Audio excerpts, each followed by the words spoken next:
This is Trace FM First with the Hits. If you just joined us, Karibu. Well, our lovely guest is in the studio. And she goes by the name of Ruguru. Ama kwa kisafu tuna Ruguru. Ruguru. Hi, how are you? I'm good. How are you? I'm awesome. Karibu sana to Trace. Thank you so much. Please introduce yourself. Okay. My name is Ruguru. Yes. And I'm... Usually when I'm told to introduce myself, it's like my mind goes blank. Who am I?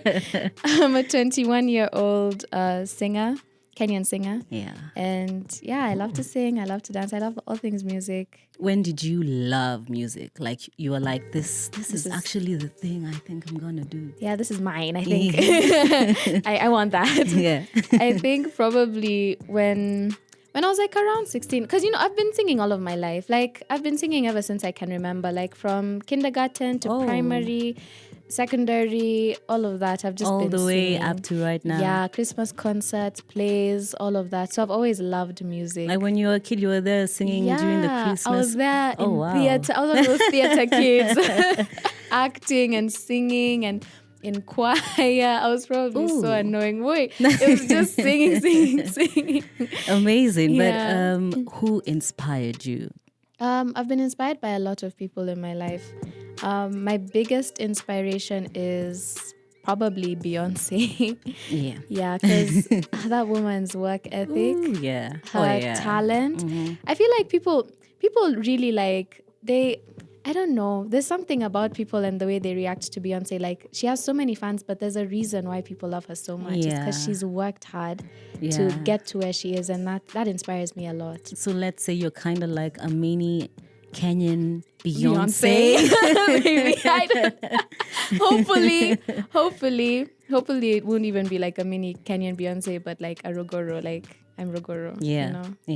Amazing. Mm-hmm. So when did you start doing music professionally? I started doing it professionally in like 2018.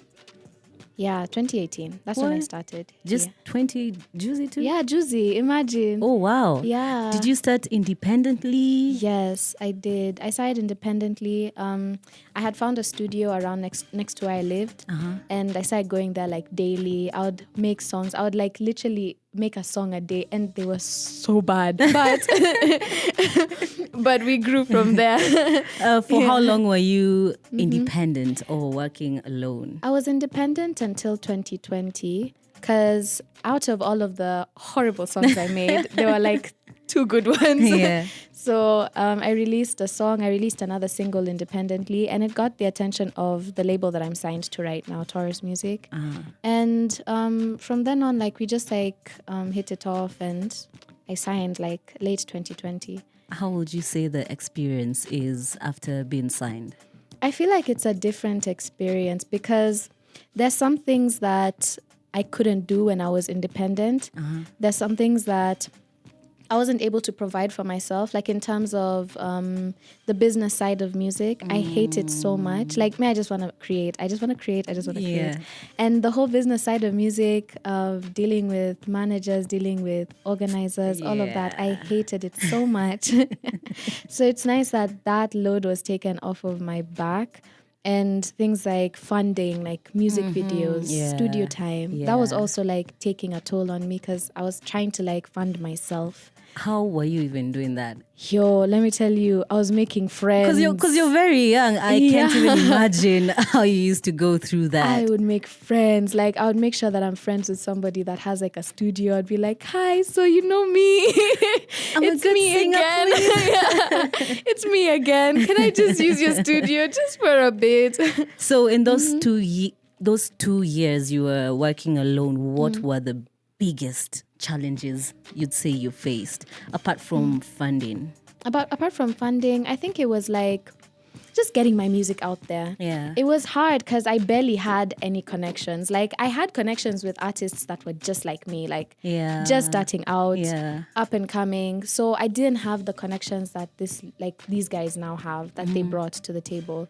It was hard to get interviews such as this one, like things like that. It was really difficult. Struggle. Yeah, struggled a lot. You have to push your music. You have to look for interviews. You need studio time. Exactly. You have to distribute distribute your own music. You have to look for shows. There's so much, and it was just overwhelming. There's a point where I stopped doing music completely. Oh. Yeah, I was just like, you know what?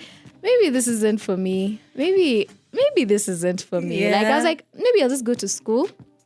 Because I'm in uni right now. Yeah. And I had just What are you studying? International relations. Oh, wow. Yeah, so I had just started uni.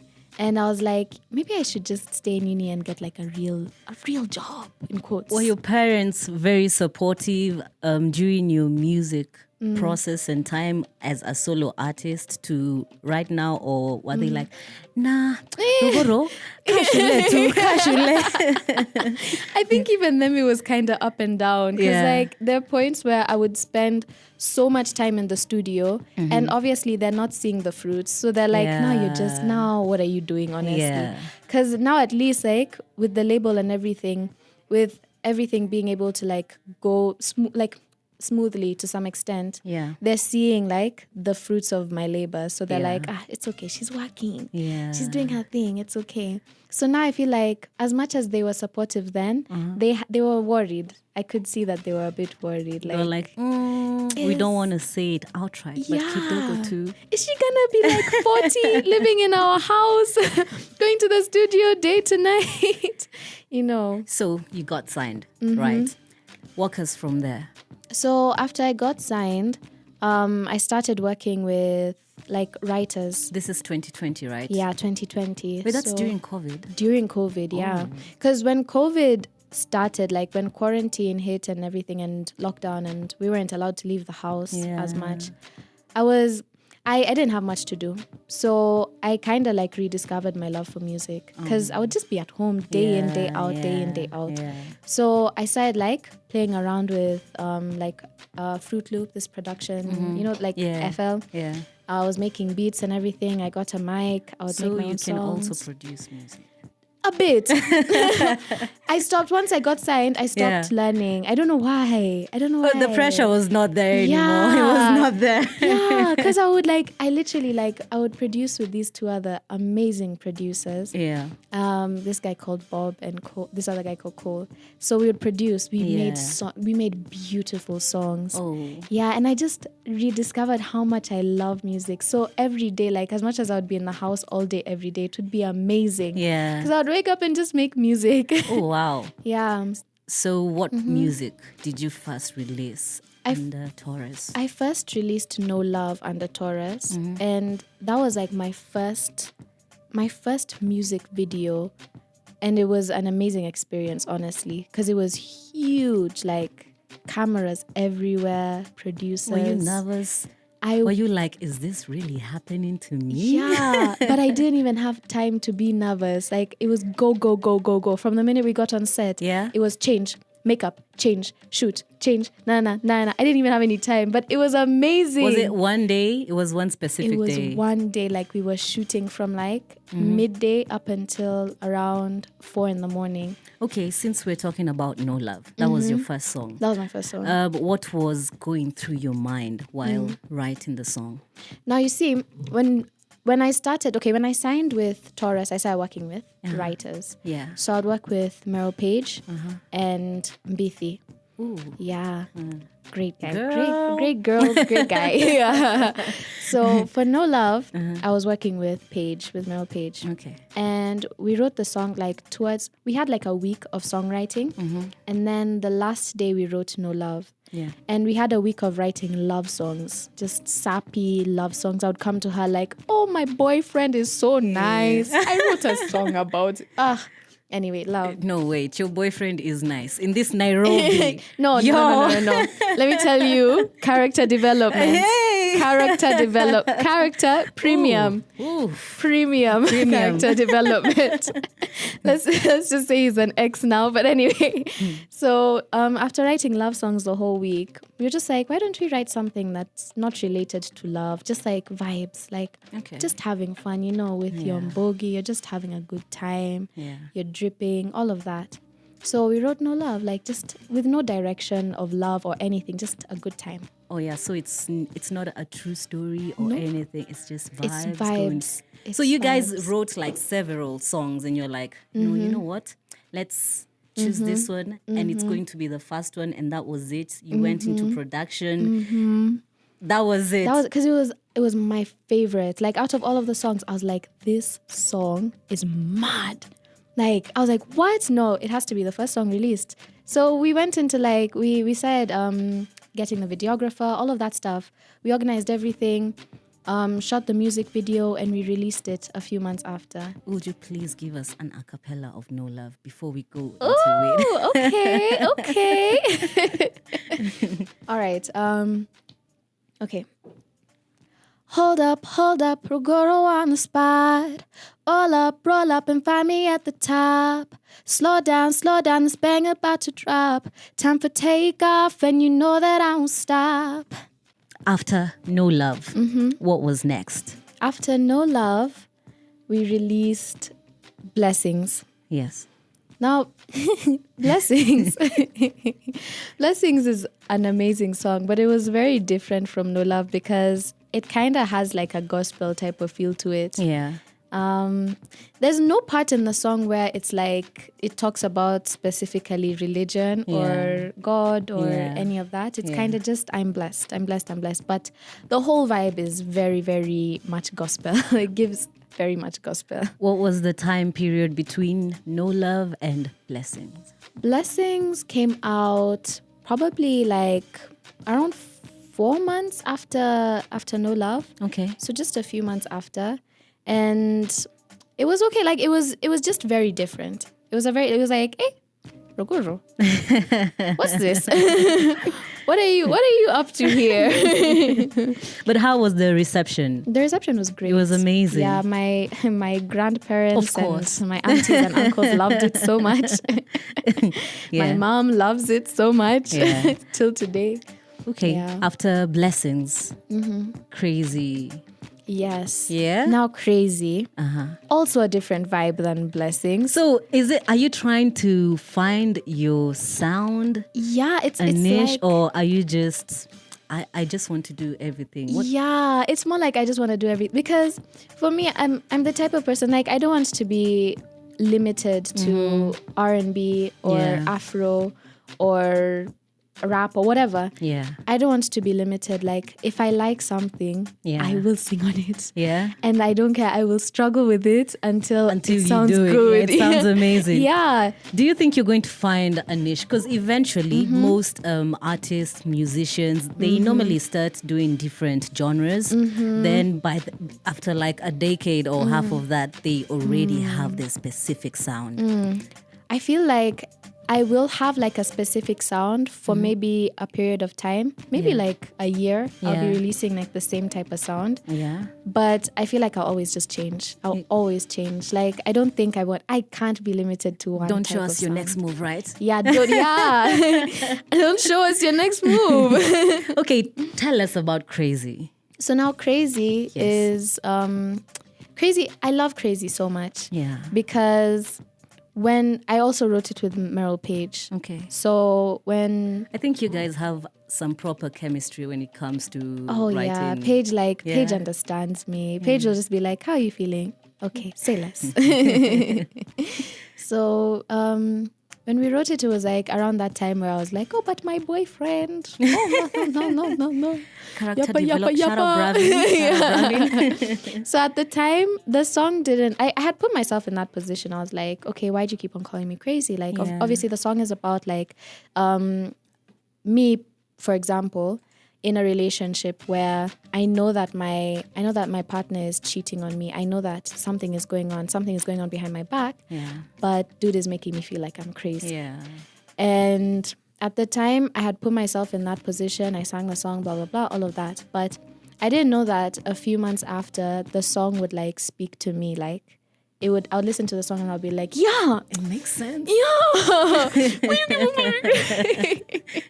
So that's why I love Crazy, because like I relate I relate to it to some extent. Like now I relate to it. So we can say it was written not from a personal perspective, but now but it's now kind it's of every time it's like it's very personal.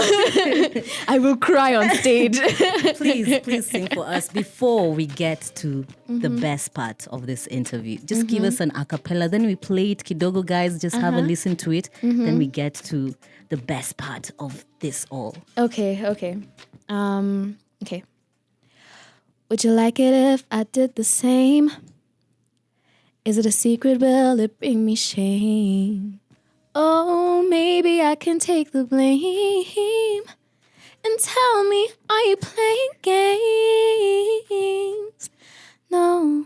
Oh, I know. Ruguru. Ruguru. Please follow her on her socials and listen to her music. Like, it sounds that good. I have a question. Who are you listening to right now? Right now, who? Let me tell you. Last. Last. Yeah? Burna Boy. I know, right? It has, there's something illegal that was he's a legit sprinkled. sample, right? Yeah, it was. Tony Braxton. Right. Please. How can you sample? How can Burna Boy sample Tony Braxton? And kills it. And kill it. That is the most random sample I know, it I've was ever so seen. random. But that song, like every time I listen to it, Yeah. it's like these happy chills. Just like, I just get happy. For sure. Yeah. Who would you love to work with? Let's start locally, then in Africa. Okay. Locally, I'd really love to work with Bridget Blue. I'd love to work with Karangari as well. I'd really love to work with what's his name, Blinky Bill. Ooh. Yeah. Pilka Pilka. Not Pilka Pilka. Pilka Pilka is the song. But the name has escaped my head.